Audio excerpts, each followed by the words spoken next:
লক্ষ লক্ষ পড়ুয়ার ভবিষ্যৎ নির্ভর করছে এই পরীক্ষার ফলের উপর, কিন্তু সেই সিবিএসইর দ্বাদশের খারাপ ফল এবং পাশের হার কমা নিয়ে বিতর্ক চলছেই। ক্ষোভ তৈরি হয়েছে ছাত্রছাত্রী এবং অভিভাবকদের মধ্যে। আগে এই পরীক্ষার ক্ষেত্রে পরীক্ষকরা নিজে খাতা দেখতেন, এবার নতুন প্রযুক্তির মাধ্যমে খাতা দেখা হয়, যার পোশাকি নাম অনস্ক্রিন মার্কিং বা ওএসএম।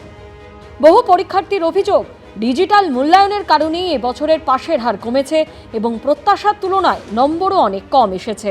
সিবিএসই তরফে জানানো হয়, পড়ুয়ারা পরীক্ষার খাতার প্রতিলিপি দেখতে পারবেন, সেই মতো আবেদনের পোর্টালও খোলা হয়, কিন্তু সেখানেও গন্ডগোল।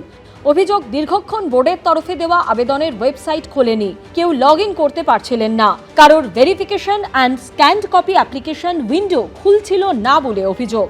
এরপর পরীক্ষার্থীদের যে উত্তরপত্রের স্ক্যান্ড কপি দেওয়া হয় তা নিয়ে নতুন করে বিতর্ক তৈরি হয়।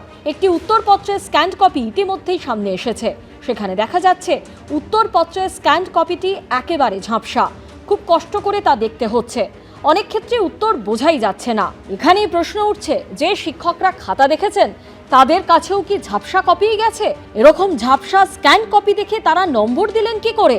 যেখানে পরীক্ষার্থীদের অনেকেই স্ক্যান কপি ভালো করে বুঝতে পারছেন না, সেখানে শিক্ষকরা তা দেখলেন কি করে? উত্তরপত্র স্ক্যানিং এর সঙ্গে যুক্ত এক টেকনিশিয়ানের সঙ্গে ছাত্রী বলে পরিচয় দিয়ে যোগাযোগ করেছিলেন এবিপি আনন্দর প্রতিনিধি। কথায় কথায় সেই টেকনিশিয়ান দাবি করেছেন যে সফটওয়্যারে এই কাজ হয়েছে তা অত্যন্ত নিম্নমানের। सॉफ्टवेयर बोले तो एकदम बेसिक है। लाइक अगर कोई डिप्लोमा वो कर रहे हैं ना कोई बच्चा, अगर वैसे बच्चे ने भी डिजाइन किया तो उससे बेहतर बच्चा डिजाइन करेगा, मगर वो कंपनी का सॉफ्टवेयर इतना खराब है। मतलब जिसमें आप लोग स्कैन कर रहे थे वो सॉफ्टवेयर इतना खराब है कि बच्चा भी उसको वो कर ले, स्कैन कर ले।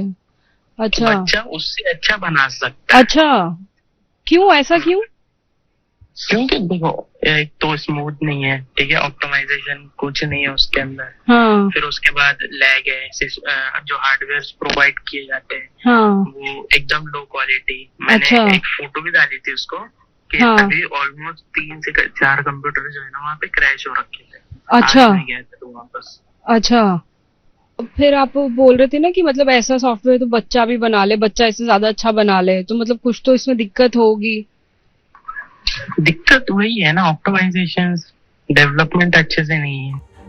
যে স্ক্যান কপি নিয়ে প্রশ্ন উঠছে তা নিয়েও চাঞ্চল্যকর দাবি করেছেন ওই টেকনিশিয়ান। जब आप स्कैन ऐसे करते थे तो होते एक बार में बार-बार। स्कैन हो जाता था या नहीं हो पाता था? एक बार में स्कैन हो जाता था बट क्रैश हो जाता था। लाइक अगर तुम कंटिन्यूअसली करते रहे 1 आवर या फिर 1-1.5 घंटे तक यूज किया हमने, तो फिर उसके बाद सॉफ्टवेयर क्रैश हो जाएगा, अटक जाएगा।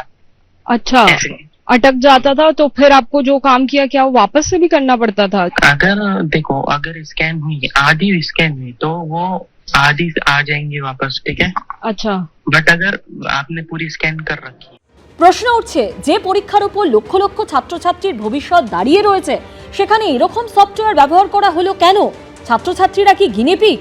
যদিও এ নিয়ে সিবিএসইর তরফে সোশ্যাল মিডিয়ায় দাবি করা হয়েছে, ওএসএম পদ্ধতিতে উত্তরপত্রের স্ক্যান যথাযথ হয়নি বলে যে দাবি করা হচ্ছে তা তথ্যগতভাবে ঠিক নয়। এবিপি আনন্দ। এবিপি আনন্দ, এগিয়ে থাকে, এগিয়ে রাখে।